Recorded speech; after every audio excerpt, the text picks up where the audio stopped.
Hello, good day everyone. Kumusta kayo?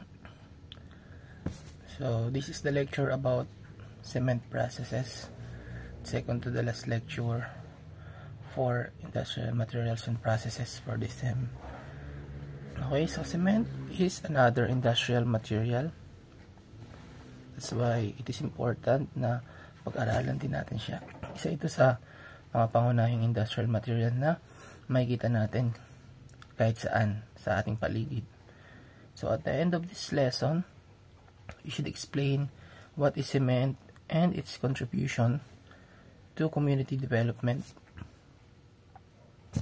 Okay, and learn the different materials involved in the production of cement. Discuss the different stages of the cement process and evaluate the advantages and disadvantages of cement over other materials. Lastly, he will enumerate the industrial applications of cement. For the introduction, so sinasabi dito na ang cement ay napakahalagang parte ng infrastructure kasi ang semento ang pangunahing materyales para makagawa ng kahit anong mga infrastructure katulad ng buildings, houses, bridges, okay, etc. So, ginagamit din ang semento sa paggawa ng konkreto or concrete. No? Sabihin ng concrete, yun yung mixture ng sand, okay, ng water, ng gravel, okay, at ng semento. Yun yung concrete. Okay? And mortar. Pag sinabing mortar, yun yung walang gravel. No? Kasi ginagamit yung mortar na binding agent, okay, ng concrete para magdikit sila. Okay, kaya wala siyang gravel. So nga pala, to share with you ang right proportion or common proportion ng paghahalo ng semento ay may ratio na 1:2:4. Ano ibig sabihin yon? 1:2:4. Ibig sabihin, for every bag of cement, kailangan ng 2 bags ng sand, okay, o buhangin. And then yung 4 naman is yung mixture ng iba pang ingredients katulad ng water, okay, ng gravel, okay, and yung iba pa, yung mga lime aggregate. Okay, so 1:2:4. So tandaan nyo yan. Okay, so itong semento, siya yung nagbibigay ng kakayahan sa konkreto or concrete para sa kanyang workability. Ibig sabihin kung paano siya magpo-function. So, ang semento ang nagbibigay ng kakayahan sa concrete para paano mag-function. Compressive strength. Okay, withstand forces. Okay, external forces by having a good compressive strength and drying shrinkage. Okay, so syempre kailangan din ng rate ng pagpapatuyo ng semento and durability, so pangmatagalan, no, kapag gumamit ng semento sa isang konkreto. Okay, so ito yung mga different types ng semento na naaayon sa kanilang gamit. Okay, syempre iba't ibang semento, iba't ibang gamit, iba din yung composition of materials na ginagamit sa kanilang manufacturing process. So yung unang type, yung most common is ito, yung ordinary Portland cement or OPC. So yun siya yung type ng semento na ginagawa at ginagamit ng karamihan sa buong mundo. Okay, all purpose kasi yan, yung OPC na yan. Yan yung kadalasan ginagamit sa paggawa ng mga bahay. Then sumunod, ito ang Portland Pozzolana cement. Okay, so ito naman, pinagkaiba niya sa una is meron tong high resistance. Okay, high resistance sa different chemical assaults on concrete. Kaya nga ginagamit tong PPC na to or Portland Pozzolana cement sa mga sewages. Okay, o yung daluyan ng mga kanal. Kasi ano siya, high resistance sa mga chemical. Okay, then rapid hardening cement. So it is made when finely grounded tricalcium silicate or C3S is displayed in DOPC with higher concrete. So, dinadagdagan lang nung compound na ito, C3S, yung OPC para mabilis siyang matuyo. For example, yung mga ginagawang repairs sa mga highways, so kailangan mabilis matuyo para hindi mag-cause ng traffic. So, kadalasan yan yung ginagamit na semento. Then, sumunod yung extra hardening cement. No, katulad din siya ng rapid hardening cement, pero mas mabilis ito na matuyo. So, para naman to sa mga malalamig na lugar. So, sabi yan, 25% faster siya kaysa sa rapid hardening cement. Kasi pang malamig nga na lugar, matagal kasi matuyo ang semento kapag malamig, kailangan may init. Then, sumunod is yung low heat cement. So, ginagamit siya para sa construction ng mga gravity dams o ng mga dams. Bakit? Kasi itong low heat cement na ito ay may property na less reactive and the initial setting time ay greater than sa OPC. Okay? So, ibig sabihin, nagpo-form siya agad yung low heat cement na ito. At hindi rin siya nagre-react sa water. Okay? Kasi water ang kinakontain ng dams. Then, sulfates resisting cement. So, ito yung ginagamit para labanan yung tinatawag na sulfate attack. So, pag sinabing sulfate attack, yun yung pagka-crack or pagpipitak-pitak ng semento. Okay? So, nilalagyan na itong sulfate resisting cement. Yung concrete. So, ginagamit siya sa mga heavy duty na construction, katulad ng bridge piers. Ibig sabihin ng piers, yun yung mga columns, okay, na nagsumusuporta sa tulay. Okay? So, siyempre, bawal mag-crack yun dahil maraming mga aksidente. Kaya ito yung ginagamit dyan, yung sulfate resisting cement. Then, sumunod, yung quick setting cement. So, ginagamit siya para sa construction, okay, underwater. Bakit? Kasi sa ilalim ng tubig, bawa sa dagat, pwedeng lumutang yung mga particles ng concrete. Okay? Hindi siya magsiset. So, itong quick setting cement, may kabigatan. Okay? Kaya lumulubog siya. So, yun yung ginagamit for underwater structures. Then, sumunod, yung white cement. So, yung white cement naman, siya ay nakocompose ng lime and clay in higher proportion. And similar lang din naman siya sa OPC. Pero mas mahal dahil yung white cement na yan, ginagamit yan sa finishing touch ng mga walls para makinis, okay, maputi yung final touch ng konkreto. Okay? Then next, ito naman yung mga materials na ginagamit sa production ng Portland cement. So generally, mayroon lang dalawang principal materials, okay, kung saan ginagawa ang Portland cement. So yung una, yung mga materials na mataas sa lime content. Ano ba yung lime? Wala siya sa limestone. Yan yung most common form ng calcium carbonate. Okay? Na ginagamit for the manufacture ng semento. Kasi 75% ng semento ay limestone. Okay? Kaya yan yung major component ng semento. Then sumunod yung shells. Yung shells na ito yung mga calcium carbonate. Okay? Na nasa mineral form ng calcite or aragonite. So itong calcium carbonate na ito, tinutulungan niya yung pataasin yung green strength ng concrete. Pag sinabing green strength is yung bonding property or capability ng semento. Yung madali siyang ma-mix, makapag-bond with other components. Okay? So, yan yung ginagawa ng shells. Then, sumunod yung chalk. So, yung chalk na yan yung filler material or yung pampadagdag, pamparami, pampataas ng timbang. Okay? Sa mga detergents, ganyan din yan, di ba?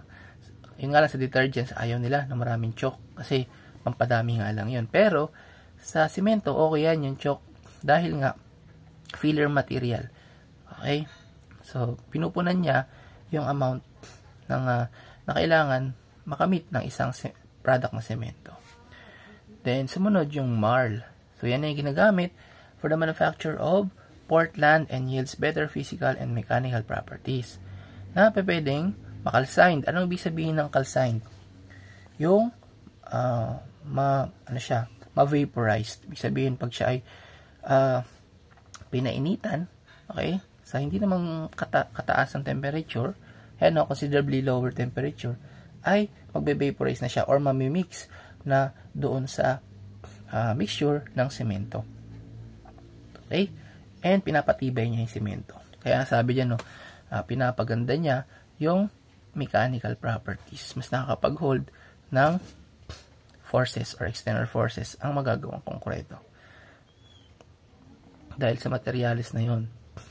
Then sumunod, yung material of high silica and alumina content. So ito yung pangalawa, dalawa lang naman. Yung grupo ng mga materials na bumubuo sa semento. So under nitong second category is yung clay o yung lupa. Okay?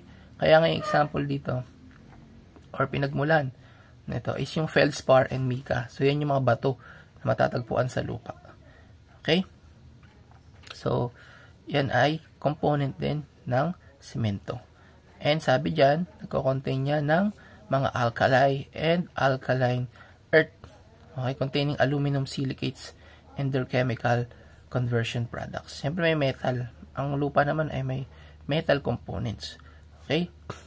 Then sumunod is yung shale. Pag sinabing shale, yun yung residue kapag nagsusunog ng oil shale. Ano yung oil shale? So ginagamit yung oil shale na yan sa mga power plants para makagawa ng energy. Okay, siyempre may residue yan yung mga burnt na oil shale. So ginagamit yon, okay, na ingredients din ng semento kasi cementitious material siya. Ibig sabihin, meron din siyang binding property o dumidikit with other components ng semento. Okay? And yan yung replacement ng tinatawag na clinker. Mamaya sa susunod na slide, i-define kung ano yung clinker na ito. Pero sabihin ko na rin ngayon, yung clinker na yan yung mga sinunog or binurn na mga metal elements. Okay? So, kasi pag nagsusunog or nagbe-burn ng clinker, kailangan mataas yung temperature. Ngayon, kapag ginamitan or pinalitan siya ng shale, mas mura yung magiging process. Kasi byproduct nga lang itong shale nung mula doon sa mga gumagawa ng energy or yung mga power plants. Okay? So, mas mura siya kaysa doon sa clinker production. Then sumunod, yung ground granulated blast furnace slag. So hawig siya nung mga nauna, yung mga sinusunog, no? Kasi itong furnace slag is byproduct din ng isang furnace. Okay, yung kumbaga yung mga abo, okay, ng sinunog na materyales. And environmentally friendly siya. Okay? Kasi pag sinunog naman yung isang materyales, nawawala yung mga toxins. Okay, nagiging part na ng lupa. So, minimix itong material na ito sa semento na nakapag-improve ng chemical resistance, water tightness, fluidity, and long-term concrete or long-term strength of concrete. So, napakadami ibinibigay na benefit nitong ground granulated blast furnace slag. And, ano lang yan, byproduct lang yan ng mga furnaces. So, ito yung percentage ng mga materials na bubuo sa semento. So, 35 to 40% ang lime, okay? 40 to 50% ang alumina, 15% ang iron oxides, and 6% ang silica. So, yung cement production process. So, ito ngayon yung magiging final laboratory ninyo for this semester. Okay? So, itong mga nabanggit dito na mga processes is nandoon din sa video na isi-send ko sa inyo. Okay? Ang gagawin nyo is katulad lang nung nakaraan, okay, na laboratory is isusulat nyo lang step by step and ika-categorize ninyo kung yun ba ay under ng casting, ng forming, ng machining, or ng finishing or joining, okay, processes. Okay? So yan ay ating lalagpasan dahil yan ay inyong laboratory.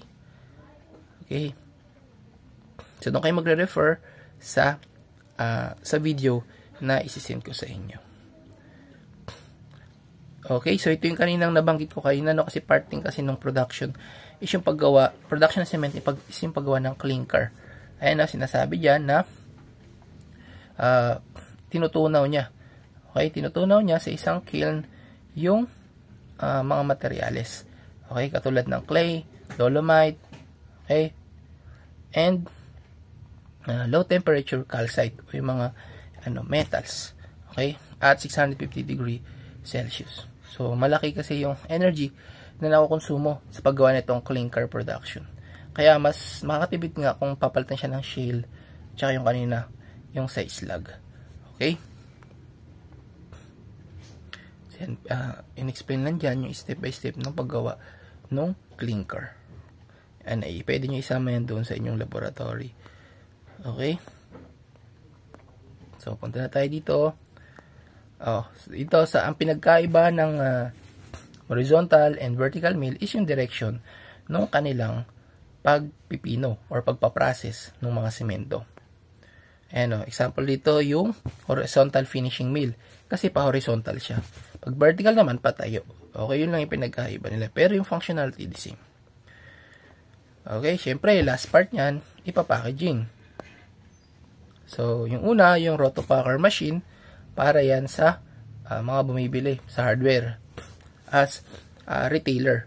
Okay, per bag yung binibili. Samantala yung bulker or tanker, yan yung pangmaramihan na bili. For example, may isang project, construction project, bibili na or gagawa ng isang building, high-rise building, ayan yung binibili. Maramihan, mas makakatipid sila sa cement bulker or tanker. So, dito na tayo sa advantages and disadvantages ng cement. So, versatile siya. Ibig sabihin, napakadaming uses niya. Okay? Kasi napakadami ding uri niya, di ba? Depende dun sa kanyang gamit.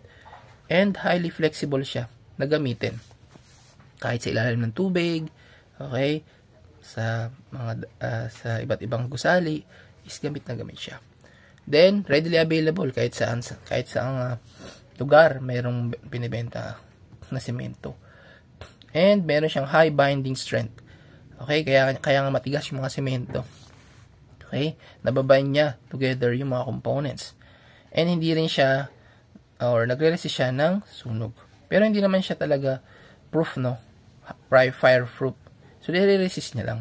Okay, pero in the long run, pwede rin siyang masunog kung repetitively nasa-subject siya sa init or fire. Then, cost-effective siya. Okay? Kasi nga, gamit na gamit lahat ng semento kapag ginamit siya or in-apply siya sa isang application. Then, gives a high yield of profit. Yan, mabenta yan dahil nga maraming gumagamit. Siyempre, pipili ka yung materials na mas mura kaysa sa wood. Mas mahalang wood. Okay? So, gives smooth finishing to structure by plastering or yung pagkikinis. Okay, ng pader. Yung disadvantages naman niya, hindi siya environmentally friendly dahil nakapag-release siya ng massive amount ng carbon dioxide mula dun sa processes niya, dun sa planta. Pag napanood nyo yung video, makikita nyo na napakausok ng mga planta nila. And hindi to durable compared sa concrete. Okay, kasi magkaiba ha, pag sinabing semento at concrete. Pag semento, wala siyang ibang components. Pag concrete, yan yung pinagsamang sand, gravel, water, and cement. Siyempre, mas matibay yung concrete. Marami siyang components eh. Then, not an ideal material choice when you are working on large project. Bakit kaya? Kasi it must be mixed with water combined with aggregates, forming a concrete to make it stronger, which can now be used for massive structures. Okay? So, kailangan mo pa kasi ng ibang components bago mo siya mapakinabangan. Then, compared with other binding materials, yung tensile strength niya is relatively low. So, tama naman. Compressive strength lang yung mataas. Pero yung tensile, pwedeng mag-break kapag hinila ng dalawang forces. Opposite forces. Kaya nga mapapansin nyo sa mga structures ng bahay, di ba? Yung mga nagjo-join ng mga walls ay mga gawa sa kung hindi sa kahoy, ay bakal. Okay? Yung mga I-beams. Kasi, hindi pwede simento, no? Mababa yung tensile strength niya. So, ito yung mga application ng semento. Siyempre, sa mga bahay, sa schools, mga nabanggit kayo na, yung dams, no? Pati yung mga ports, kahit ilalim ng dagat, nasi semento. Mayroon ding sementadong lamesa, no? Pati mga cases, fences, roads, hospitals, decorative sculptures. Okay? So yung mga haligi na mayroon pang design. So pwedeng gamitan ng semento. Okay, so napakadami niyang gamit. Okay, so send ko na lang itong lecture and yung video na for your laboratory sa ating GC. Kung may tanong kayo, huwag kayo mahihiyang magtanong sa akin. See you for the next lesson. Thank you. God bless.